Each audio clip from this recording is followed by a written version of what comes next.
Good morning बच्चों। आज का जो टॉपिक है वो क्या है? कूलम्स लॉ है। ये जो लॉ है 1785 ईस्वी में दिया गया और जो दिए उनका फुल नाम है ऑगस्टीन डी कूलम। इसलिए नाम दिया गया है क्या इसको? Coulomb's law. तो पहले इनका स्टेटमेंट क्या था उसको ज़रा देख लेते हैं, फिर इसको आगे डिस्कस करते हैं। तो पहले आपको लिखा हुआ है it is the experimental law. मतलब ये जो लॉ है वो एक्सपेरिमेंटल लॉ है, मतलब एक्सपेरिमेंट किए। जो कूलम हुए ना वो एक्सपेरिमेंट किए और एक्सपेरिमेंट करने के बाद जो वो दिखे उसके आधार पर ये लॉ दिया गया है, इसलिए इसको कहा गया कि एक्सपेरिमेंटल लॉ है। लिखा हुआ है it state that force of attraction और repulsion between 2 points charges is directly proportional to the product of magnitude of charges and inversely proportional to the square of distance between them। तो देखिए इसको 2 point charge ले लीजिए आप, Q1 और दूसरा क्या Q2, दोनों के बीच का डिस्टेंस ले लिए R। समझ पा रहे हैं आप?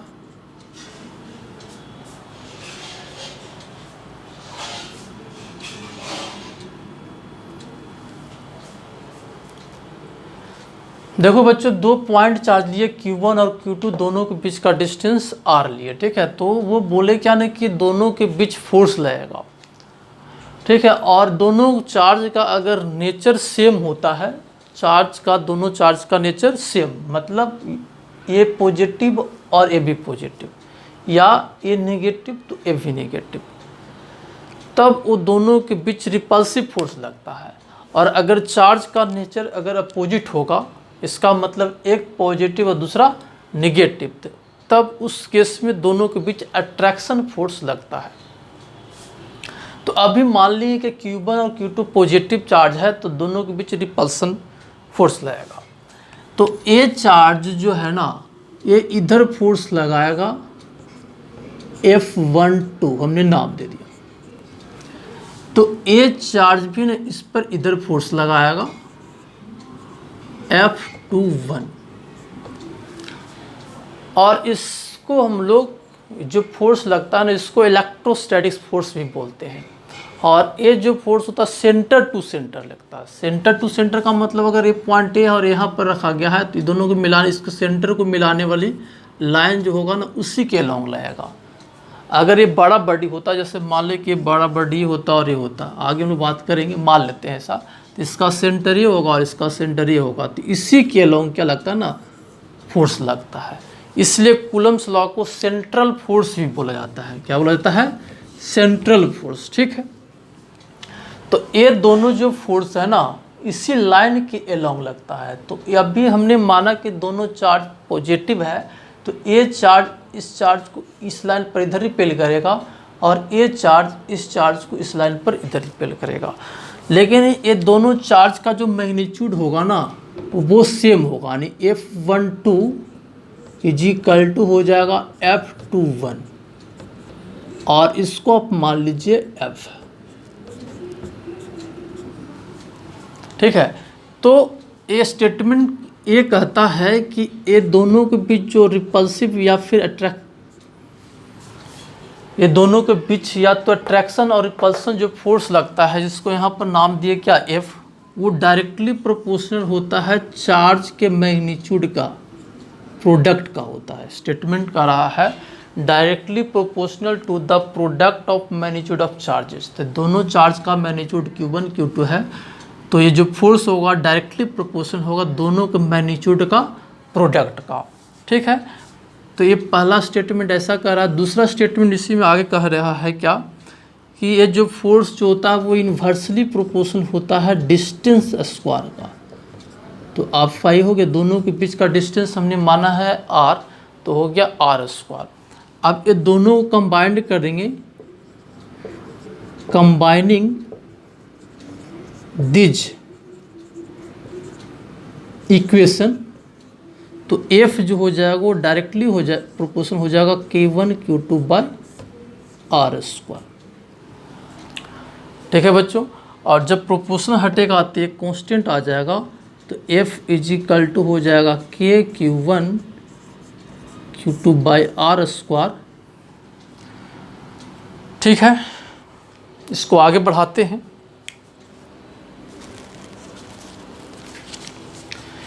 तो ए साइड वाला आप लोग लिख लिए होंगे, तो इसको मिटा दे रहा हूं मैं।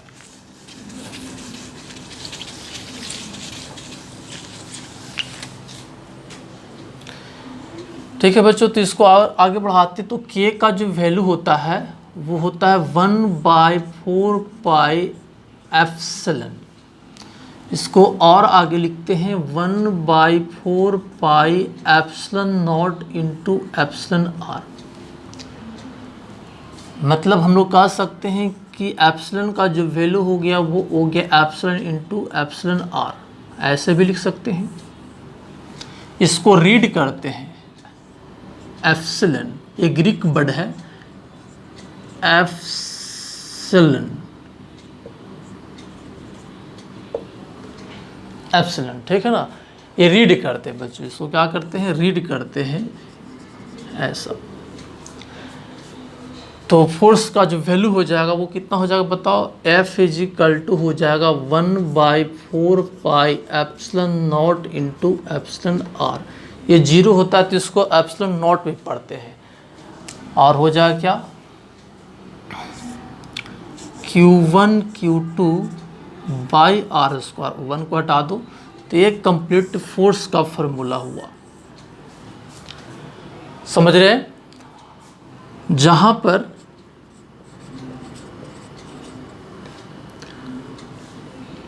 एप्सिलॉन नॉट को क्या पढ़ते हैं तो इसको बोलते हैं क्या ना, permittivity, permittivity of the free space, permittivity of the free space. ठीक है, इसका जो वैल्यू होता है वो होता है 8.85 इंटू 10 टू द पावर -12। अगर आप इसका यूनिट लिखना चाहेंगे आगे बता देंगे, या फिर आपको यूनिट डायमेंशन पता होगा तो आप बता सकते हैं। तो एप्सिलॉन इधर चला जाएगा तो आपका हो जाएगा coulomb square newton metre square. ठीक है, एप्सिलॉन यहाँ पर जो एप्सिलॉन लिखा हुआ ध्यान देंगे, इसको बोलते हैं permittivity, permittivity of the medium,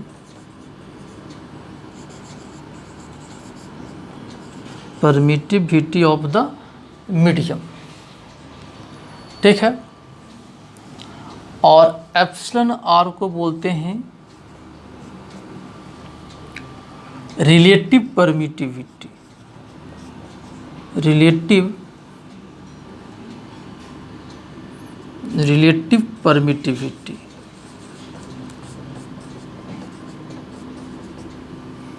of the medium.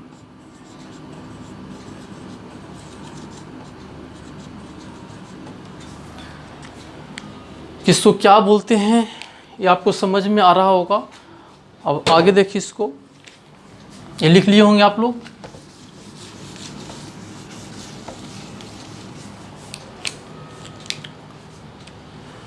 तो देखो क्या है ना, एप्सिलॉन आर जो है इसको आप चाहे तो लिख सकते हो क्या, एप्सिलॉन बाय एप्सिलॉन नॉट। तो एप्सिलॉन बाय एप्सिलॉन नॉट जो है वो सेम फिजिकल क्वांटिटी। देखो ये क्या है ना, permittivity of the free space है, नहीं ये परमिटिविटी ऑफ द मीडियम है और ये permittivity of the free space है। तो दोनों तो सेम फिजिकल क्वांटिटी है, तो ये आपका क्या हो जाएगा, ये डायमेंशन लेस हो जाएगा, यानी कांस्टेंट वैल्यू है ये, डायमेंशन लेस। तो इसको हम लोग डाइलेक्ट्रिक कांस्टेंट भी बोलते हैं, आगे पढ़ेंगे डाइलेक्ट्रिक कांस्टेंट। रिलेटिव परमिटिविटी को हम लोग क्या बोलते हैं, डाइलेक्ट्रिक कांस्टेंट। ठीक है, मतलब इसका वैल्यू जो होगा वो एक फिक्स वैल्यू होगा, जैसे 10 हो गया, 20 हो गया, 50 होगा, ऐसा कुछ वैल्यू होगा।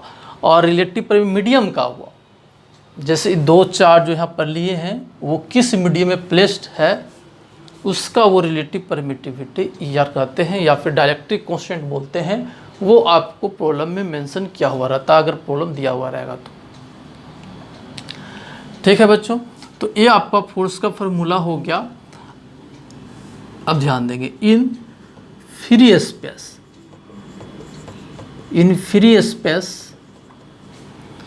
ईआर का जो वैल्यू होता है ना वो 1 होता है। फ्री स्पेस हो गया, वैक्यूम हो गया, फ्री स्पेस को वैक्यूम ही बोलते हैं। तो फ्री स्पेस के लिए ईआर का वैल्यू क्या होता है, 1 होता है। तो उस केस में फोर्स का जो फॉर्मूला होगा वो हो जाएगा Q1 Q2 by 4 pi epsilon naught r square. मतलब एक का फोर्स लगाएंगे, फार्मूला लगाएंगे जब ये दोनों चार्ज जो है ना Q1 और Q2 जो लिए हैं वो दोनों चार्ज क्या होगा, फ्री स्पेस में होगा, तब हम लोग इस फार्मूला का यूज करेंगे।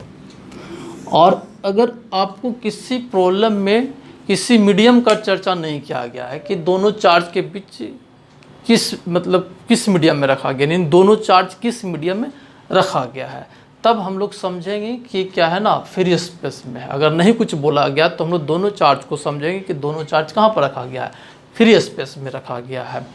ठीक है, इन एनी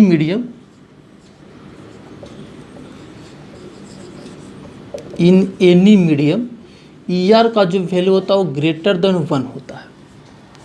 मतलब कोई दूसरा मीडियम, मतलब फ्री स्पेस के अलावा कोई दूसरा मीडियम हो गया, जैसे वाटर हो गया, ऑयल हो गया, और भी कोई मीडियम हो सकता है, तो उस केस में उस मीडियम का जो रिलेटिव परमिटिविटी होता है वो 1 से ज़्यादा होता है। और मैं आपको बता रहा हूँ कि वो क्वेश्चन में आपको मेंशन किया हुआ रहेगा। ठीक है, या फिर कोई किताब, स्टैंडर्ड किताब पढ़ लीजिए, देख लीजिए, उसमें आपको एक कॉलम बना कर दिया जाता है कि किस मीडियम का किसका डाइलेक्ट्रिक कांस्टेंट होता है या फिर रिलेटिव परमिटिविटी। उससे हमको कोई लेना देना नहीं है। आपको क्वेश्चन जब भी पूछा जाएगा तो आपको उस क्वेश्चन में मेंशन रहेगा। तो in any medium ER greater than 1 हो गया, तो उस केस में फोर्स का जो वैल्यू लिखेंगे, इसको आप क्या लिख सकते हैं, फ्री स्पेस भी लिख सकते हैं। ध्यान दो, थोड़ा सा और समझने की कोशिश करो। फ्री स्पेस को हम लोग वैक्यूम भी बोलते हैं या फिर हम लोग एयर भी बोल सकते हैं। ठीक है ना, क्योंकि एयर जो है ना और फ्री स्पेस में दोनों में कोई ज़्यादा अंतर नहीं होता है, इसलिए हम लोग एयर भी बोलते हैं। ठीक है, फ्री स्पेस या फिर वैक्यूम या फिर एयर, उस केस में ईआर का वैल्यू 1 ही लेंगे। तो इसको आप चाहें तो एफ एयर भी लिख लीजिए। ठीक है, और ए मीडियम हो गया तो एफ मीडियम भी लिख लीजिए। ठीक है ना, तो यहाँ पर आपका क्या हो जाएगा, Q1 Q2 by 4 pi epsilon naught into epsilon r by r square. ठीक है, तो एक का फॉर्मूला आएगा जी, बताओ, जब दोनों चार्ज के बीच में कोई मीडियम प्लेस्ड है। समझ रहे हो? चलो ठीक है, आगे देखिए।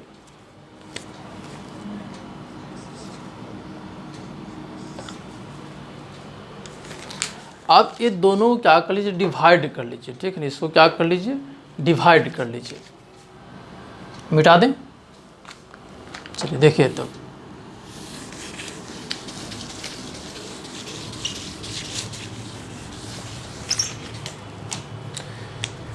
First divide second,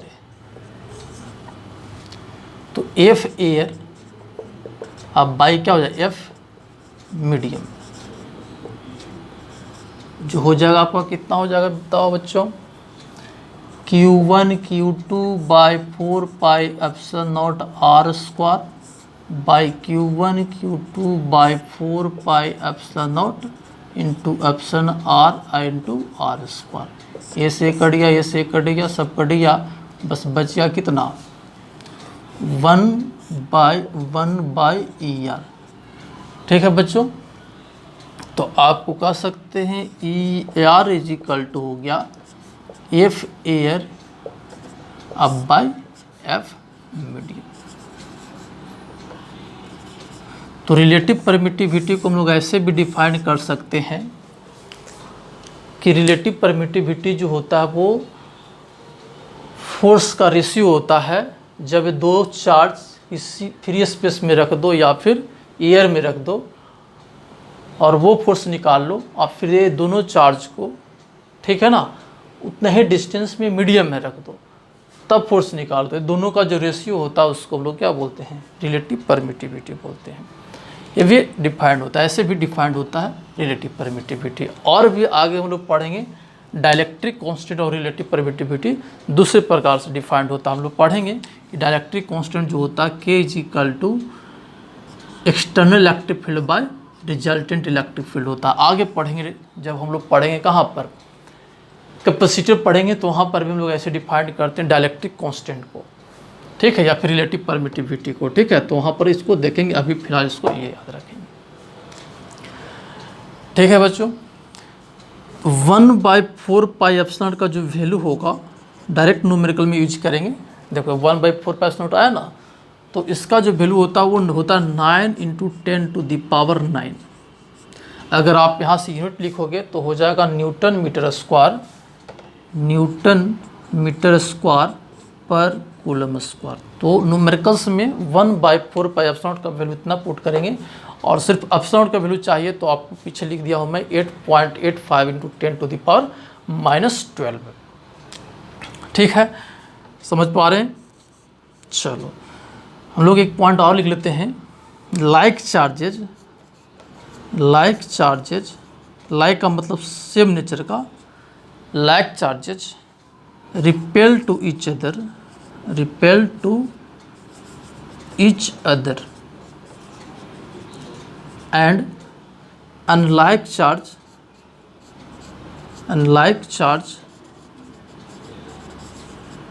attract to each other.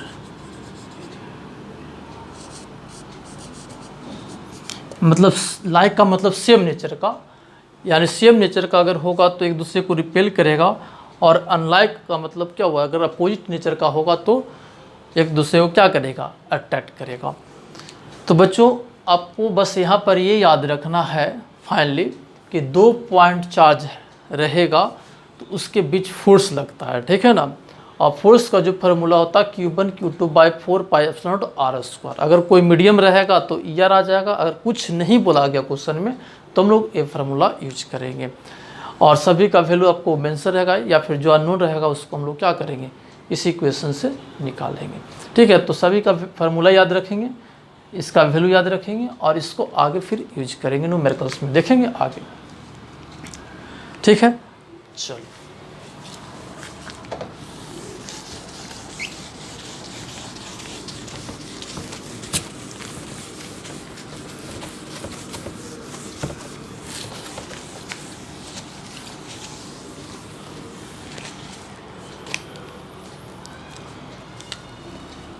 अब पढ़ेंगे unit and dimension of epsilon not. ये पूछा जाता है, ठीक है ना। तो इसको हम चर्चा कर रहे हैं अलग से, unit and dimension of epsilon not, epsilon not का यूनिट और डायमेंशन। तो चलिए देखिए एफ का जो फार्मूला हम लोग देखिए, F is equal to Q1 Q2/4 pi epsilon naught r²। अगर आप एप्सिलॉन को बाहर निकालेंगे तो हो जाएगा आपका क्या, Q1 Q2 F × r²। ठीक है बच्चों, अगर यूनिट की बात करते हैं तो ये कूलम है, चार्ज है तो कूलम हो जाएगा, तो क्या हो जाएगा कूलम स्क्वायर, और ये हो जाएगा न्यूटन फोर्स का, और डिस्टेंस है तो न्यूटन मीटर स्क्वायर। ये आपका क्या हो जाएगा, इसका यूनिट हो जाएगा, ऐसा यूनिट किसका, एप्सिलॉन नॉट का, ठीक है। और अगर डायमेंशन लिखना चाहते हो, डायमेंशन ऑफ एप्सिलॉन नॉट, तो ए आप इसका डायमेंशन होता है RT या फिर 80। तो चलो ए से इंडिकेट कर देते हैं करंट को, तो 80 हो गया, 2 बार कूलम हुआ है, तो 80² न्यूटन का होता है mLt-2, और ये मीटर है तो L²। ठीक है बच्चों, तो ये सॉल्व कर लो तो हो जाएगा आपको क्या, m-1 L1/2, तो L-3 ऊपर चल जाएगा तो हो जाएगा A² हो जाएगा, और T² है, और यहाँ पर माइनस ऊपर चल जाएगा तो प्लस में हो जाएगा, तो T⁴ हो जाएगा। तो ये एप्सिलॉन नॉट का डायमेंशन हो जाएगा। बच्चों किसी फिजिकल क्वांटिटी का डायमेंशन कैसे लिखते हैं, ये सब क्या है, अगर नहीं आपको पता होगा तो इस चीज़ को समझने के लिए आपको 11th में यूनिट एंड डायमेंशन टॉपिक है, चैप्टर है, उसको आप वहाँ पर स्टडी करेंगे तो आपको समझ में आ जाएगा कि कैसे लिखा जाता है। ठीक है, तो ये डायमेंशन हो गया किसका, एप्सिलॉन नॉट का। अब लिखेंगे limitation of Coulomb's law.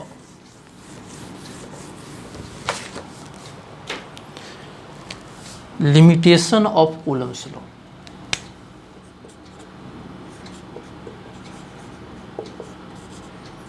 Limitation of Coulomb's law. Coulomb's law का लिमिटेशन। ठीक है, तो पहला point,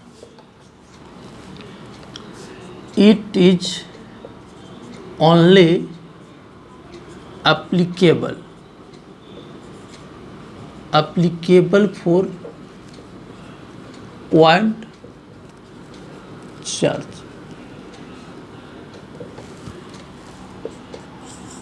It is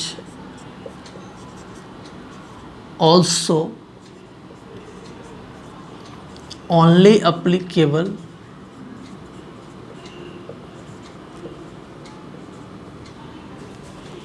in single medium.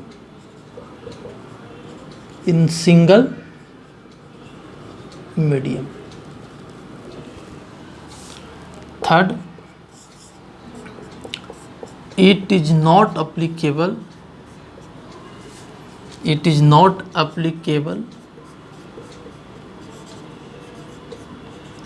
when distance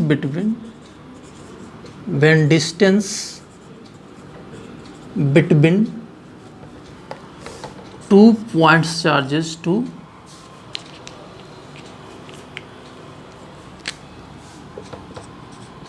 points charges is less than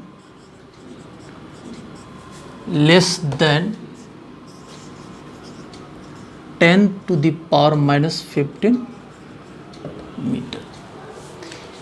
ठीक है बच्चों, तो ये क्या है ना, लिमिटेशन कूलम्स लॉ का। ठीक है ना, तो पहला लिमिटेशन कह रहा है कि ये सिर्फ पॉइंट चार्ज के लिए एप्लीकेबल है।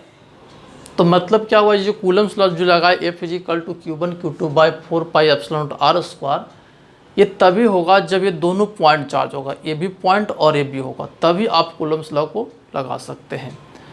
ठीक है, तो फिर कहो कि सर ये सिर्फ पॉइंट के लिए एप्लीकेबल है, तो अगर मान लेते हैं कि ऐसा चार्ज का हो, मान लीजिए कि रेड है, इस पर चार्ज है एक Q, और यहाँ पर मान लेते कि पॉइंट, ये पॉइंट चार्ज है और ये पॉइंट चार्ज नहीं है, रेड पर है, तो यहाँ पर तो फोर्स का फॉर्मूला जैसे मान लीजिए कि डिस्टेंस R है। ठीक है ना बच्चों, तो फोर्स अगर लगेगा तो F इधर है और F इधर है, तो आप ऐसा नहीं करेंगे। F = क्या कर लेते हैं, Q × Q/r², ये गलत हो जाएगा बच्चों, क्योंकि ये पॉइंट चार्ज नहीं है, ये पॉइंट चार्ज है लेकिन ये पॉइंट चार्ज नहीं है, तो ये डायरेक्ट फार्मूला हम लोग ऐसे नहीं लगाएंगे, क्योंकि ये कह रहा है कि सिर्फ पॉइंट चार्ज के लिए एप्लीकेबल है। तो फिर ये दोनों के बीच फोर्स नहीं लगेगा, ये दोनों के बीच फोर्स लगेगा लेकिन डायरेक्ट कूलम्स लॉ नहीं लगेगा। तो फिर हम लोग इसको क्या करेंगे, एक एलिमेंट ले लेंगे, और जब एलिमेंट क्या हो जाएगा, पॉइंट हो जाएगा, पॉइंट चार्ज हो जाएगा। ठीक है, तब कूलम्स लॉ लगाकर आप फिर इंटीग्रेशन करके हम लोग निकालेंगे।